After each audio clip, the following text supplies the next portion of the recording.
गुरु के साजे निवाजे प्यारे साज संगत जी, प्यार और सत्कार से कहना धन निरंकार जी। तेरे दर पे सर को झुकाना न भूले, तू ही का तराना न भूले। साज संगत जी, आज जो विचारों का टॉपिक है वो यह है, हमारी तीर्थ यात्रा। कहती हैं तीर्थ कारण हो सकता है भक्ति भाव उत्पन्न करने का, स्वयं में भक्ति नहीं हो सकता है। कुछ साल पहले की बात है कि सतगुरु माता सविंदर हरदेव जी महाराज की छत्र छाया में कुछ स्थानों का भ्रमण करने का, कुछ स्थानों पर सतगुरु माता सविंदर हरदेव जी महाराज के साथ, ये महात्मा दिल्ली के हैं, इनको जाने का मौका मिला। तो इन्होंने अपने विचारों द्वारा यहाँ पर बताया है। कहने लगे, जहाँ हर पल ऐसा लग रहा था कि हर स्थान जहाँ सतगुरु के दर्शन हो रहे हैं वो तीर्थ के रूप में ही परिवर्तित होता जा रहा है। शब्द खोजने पर भी नहीं मिल पाए कि उन पलों को पूरे तरह से कैसे बताया जाए। इस चंचल मन से बस दृष्टा मात्र बन देखने के अलावा कुछ करना बन नहीं पा रहा था। कुछ ऐसा लगा जैसे तीर्थ तेज गति से चल रहे हैं और हम स्थिर हो गए हैं। जब सतगुरु के काफिले में हम होते हैं तो वाहनों की तेज गति के बावजूद सब कुछ थम जाता है और मन की गहराई से ऐसा अनुभव होता है मानो जीवन के पिछले पलों को विराम दे दिया गया है और समय की नई व्यवस्था शुरू हो गई है। बस इतना याद है कि हम चल पड़े हैं। यमुनानगर हरियाणा के आसपास कहीं पड़ाव हुआ है जहां कुछ भाई बहनें बच्चों के साथ सबकी आव भगत कर रहे हैं। पोंटा साहिब में के एक संत के घर में एंट्री करने के बाद ऐसे लगा जैसे रूहानी जोड़ी सतगुरु बाबा हरदेव सिंह जी महाराज और माता सविंदर जी को फिर जीवंत कर दिया गया हो। दरों दीवारों पर अनेकों प्रकार के कोणों से खींचे इनके पिक्चर्स को कोलाज के रूप में सजा एक बगीचा सा निर्मित किया गया था। इस भगत परिवार द्वारा सभी आए गए संतों की भी दिल से आव भगत की गई, सेवा की गई, उनका वेलकम किया गया और परिवार को मिले सेवा के अवसर का भी इन्होंने भरपूर लाभ उठाकर आशीर्वाद प्राप्त किया। रात में देहरादून की संगतें पलक पावड़े बिछाए इंतजार कर रही थी। सतगुरु माता सविंदर हरदेव जी महाराज की भावभीनी अगवानी की गई। कुछ ही पलों में नमस्कार की लंबी लाइनें लग गई और सतगुरु निरंकार के मधुर महिमा गान के साथ कब 2.5 घंटे गुजर गए पता ही नहीं चला। इतनी लंबी यात्रा के बाद भी सतगुरु के पावन मुख पर दैवीय तेज झलक रहा था, जैसे अपने हर एक संत को अपनी तेजस्वी उपस्थिति और आशीर्वाद से फलीभूत कर देना चाहते हो। सुबह उत्तराखंड की राजधानी देहरादून के पर्वतीय इलाकों में समागम की खुशियां चारों ओर झलक रही थी और सभी संत उत्साहपूर्वक उसमें भाग लेने के लिए तैयारियां कर रहे थे। देहरादून के राष्ट्रीय उच्च पथ पर समागम आयोजित किया जा रहा था, जहां बनने वाले संत निरंकारी सत्संग भवन का शिलान्यास परम पूज्य सतगुरु माता सविंदर हरदेव जी महाराज द्वारा तालियों की गड़गड़ाहट और धन निरंकार के जय घोष के बीच किया गया। संत समागम में चारों ओर से संत महात्मा आ रहे थे और अपनी श्रद्धेय परम पूज्य सतगुरु माता जी के दर्शन कर बहुत ही खुश हो रहे थे। यह क्रम 2:30 बजे दोपहर तक चलता रहा। दोपहर के समय ही उत्तराखंड राज्य के मुख्यमंत्री श्री हरीश रावत जी अपने कैबिनेट मंत्री श्री दिनेश अग्रवाल और संसदीय सचिव श्री राजकुमार जी MLA के साथ परम पूजनीय सतगुरु माता जी का आशीर्वाद प्राप्त करने पहुंचे। उन्होंने श्रद्धा पूर्वक नमस्कार करके आशीर्वाद प्राप्त किया और अपने साथियों के साथ अपना आसन ग्रहण किया। समागम में जब भी श्री हरीश रावत जी मुख्यमंत्री उत्तराखंड को अपनी भावनाएं प्रकट करने के लिए इनवाइट किया गया, तो उन्होंने अपने विचारों में यही कहा कि उत्तराखंड की भूमि परम पूज्य बाबा हरदेव सिंह जी महाराज के प्रति ऋणी रहेगी, जिन्होंने लगातार इस देवभूमि के लिए बहुत इतने कार्य किए हैं कि जो गिनाए भी नहीं जा सकते। सतगुरु बाबा जी का हर साल उनके राज्य में आना और मानवता के प्रति समर्पित अनेकों काम करना सभी को इस बारे में पता है और बाबा जी के कार्यों की बहुत ज्यादा प्रशंसा चारों ओर होती रही है।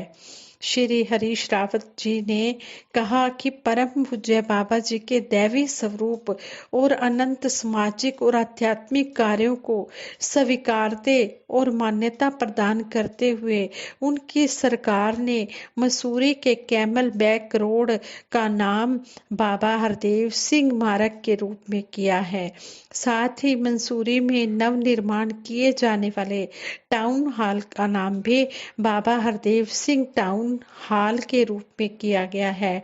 उन्होंने यह भी कहा कि वे भारत सरकार के राष्ट्रीय उच्च पथ प्राधिकार नई दिल्ली से भी बातचीत करेंगे ताकि देहरादून के इस राष्ट्रीय उच्च पथ का, जिस पर संत निरंकारी सत्संग भवन बनने जा रहा है, नाम परम पूज्य बाबा हरदेव सिंह जी महाराज के नाम पर किया जा सके। माननीय मुख्यमंत्री जी ने कहा कि आज वे आसन पर परम पूज्य माता सविंदर हरदेव जी महाराज को देखकर यही महसूस कर रहे हैं कि जैसे स्वयं बाबा हरदेव सिंह जी महाराज विराजमान हो। आशा करते हैं कि परम पूज्य सतगुरु माता जी भी उसी प्रकार इस राज्य पर अपना आशीर्वाद बनाए रखेंगे। उनकी ओर से आश्वासन दिया गया कि इस भवन को हर प्रकार की शासकीय मंजूरी प्रदान करने का काम वे स्वयं अपनी देखरेख में कराएंगे ताकि मिशन को किसी भी प्रकार की कोई कठिनाई ना हो। और इसी घटनाक्रम के बीच लगातार नमस्कार चलती रही। समागम का समापन करते हुए परम पूज्य सतगुरु माता सविंदर हरदेव जी महाराज द्वारा हर एक निरंकारी महापुरुष और संसार के मानवों का आह्वान किया गया कि हमें सतगुरु बाबा हरदेव सिंह जी महाराज के बताए हुए रास्ते पर चलते हुए मानवता का कल्याण करना चाहिए ताकि सभी सुख और शांति से अपना जीवन गुजार सके और संसार में शांति स्थापित कर सके। सतगुरु माता सविंदर हरदेव जी महाराज को परम पूजनीय बाबा हरदेव सिंह जी को दिल्ली में एक भव्य समारोह में प्रदान किए गए द्वितीय doctor APJ Abdul Kalam world peace award बहन सुदीक्षा जी द्वारा सतगुरु माता जी के सामने प्रस्तुत किए जाने के बाद इस संबंध में अपने विचार करते हुए सतगुरु माता सविंदर हरदेव जी महाराज ने कहा कि बाबा जी सदा मानवता के कल्याण की बातें करते थे। सत्संग जी, ये जो विचार हैं ये सतगुरु माता सविंदर हरदेव जी महाराज के समय के विचार हैं और इसलिए इसमें अब आज हमारे वक्त के सतगुरु माता सुदीक्षा जी महाराज हैं, लेकिन उस समय ये महापुरुषों ने सतगुरु माता जी को बहन सुदीक्षा जी के नाम से बुलाया है क्योंकि उस समय सतगुरु माता जी के रूप में सतगुरु माता सुदीक्षा जी महाराज प्रकट नहीं हुए थे। तो दासी को भी बख्श लेना। जैसा दासी ने यहाँ पर महापुरुषों के विचार को सुना है, पढ़ा है, वही आप जी के चरणों में रख रही है। तो इस बात पर कोई आपत्ति न की जाए कि यहाँ बहन सुदीक्षा जी क्यों बोला गया है, क्योंकि ये सतगुरु माता सविंदर हरदेव जी महाराज के समय के विचार हैं। तो वही दासी आप जी के चरणों में प्रकट कर रही है, वही आप जी के चरणों में रख रही है। सतगुरु माता जी ने यही कहा कि बाबा जी हमेशा मानवता के कल्याण की बातें करते थे और कहते थे कि जीवन वही सफल है जो औरों के लिए जिया जाए। इसलिए हमें बाबा जी के बताए रास्ते पर चलते हुए मानवता का पद ऊंचा करने में अपना जीवन लगाना चाहिए। निरंकारी संतों को ऐसा लग रहा था कि यह देवभूमि हर देवभूमि का रूप धारण कर रही हो और उनके लिए अनेकों प्रकार के तीर्थों के संगम के रूप में प्रकट हो रही है। जब काफिले ने मंसूरी से प्रस्थान किया तो रात के दूसरे पहर हरियाणा के यमुनानगर जिले के खिजराबाद में अगला पड़ाव किया, जहां नए निरंकारी सत्संग भवन का उद्घाटन परम पूज्य सतगुरु माता सविंदर हरदेव जी महाराज के कर कमलों द्वारा हुआ। यहाँ एक विशाल सत्संग का आयोजन भी किया गया, जिसको संबोधित करते हुए उन्होंने मानव कल्याण का संदेश दिया। उसके बाद यह काफिला बढ़ चला दिल्ली की ओर, एक नए पायदान पर पहुंच नए धरातल पर मानव के कल्याण की नई कथा लिखने, नई यात्रा की ओर, नए गंतव्य की ओर। ऐसी कथाओं से जुड़े अनंत कथानकों से मानवीय जीवन के आत्म परिशोधन का वातावरण तैयार करने के निर्मित नए तीर्थों की खोज के लिए यह यात्रा है उस अनवरत जीवन की जो अनंत है, चिरकाल से दयावान है, क्षमाशील है, न आता है न जाता है, बस आवरण बदलता है मानव के लिए, उसके कल्याण के लिए। सतगुरु कई बार नई उदासियों के लिए नए चोले धारण करता है और हर बार मानव भ्रमों में पड़ा रहता है, क्योंकि जो स्थल या स्थूल के परिवर्तन तक सीमित होते हैं वो सूक्ष्म या सूक्ष्म के स्थायी तव को जान नहीं पाते हैं। आवश्यकता है सूक्ष्म को आत्मसात कर सूक्ष्म की सीमाओं में विचरण करते हुए स्थूल को इसके लक्ष्य व अंतिम संदेशों तक पहुंचाने की, सतगुरु के वचनों के प्रति समर्पित होने की, निरंकार को जान निरंकार के प्रति समर्पित होने की। कहते हैं कि सतगुरु देह का नाम नहीं है, सतगुरु होता ज्ञान है। सतगुरु को एक देह समझना भूल है, अज्ञान है। तो यहाँ पर जो बताया गया है कि सतगुरु नए रूप में चोला बदलता है, ये नए रूप में प्रकट होता है। ज्ञान वही है, ज्ञान नहीं बदलता है। सिर्फ कहते हैं कि सतगुरु देह का नाम नहीं है, सतगुरु शरीरों का नाम नहीं है, सतगुरु तो इस ब्रह्म का नाम है, जो ब्रह्म की जानकारी हमें मिलती है। इसलिए हम इन वहमों भरमों में भी ना पड़े कि पहले तो सतगुरु बाबा हरदेव सिंह जी महाराज का युग था, सतगुरु माता सुविंदर हरदेव जी महाराज का युग आया और आज हमारे वक्त के सतगुरु माता सुदीक्षा जी महाराज संसार में हर जगह इस सत्य का प्रचार कर रहे हैं।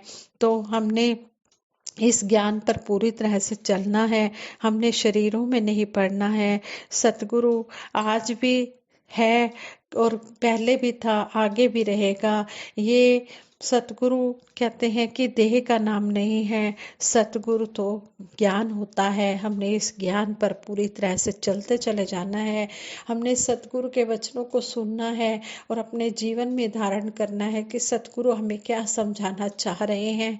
हमने इस बात की तरफ ध्यान देना है। सतगुरु माता सुदीक्षा जी महाराज कहते हैं कि मुझे भीड़ की जरूरत नहीं है, मुझे रश नहीं चाहिए, मुझे भीड़ नहीं चाहिए, मुझे तो ऐसे भगत चाहिए जो इन वचनों पर अमल कमाएं।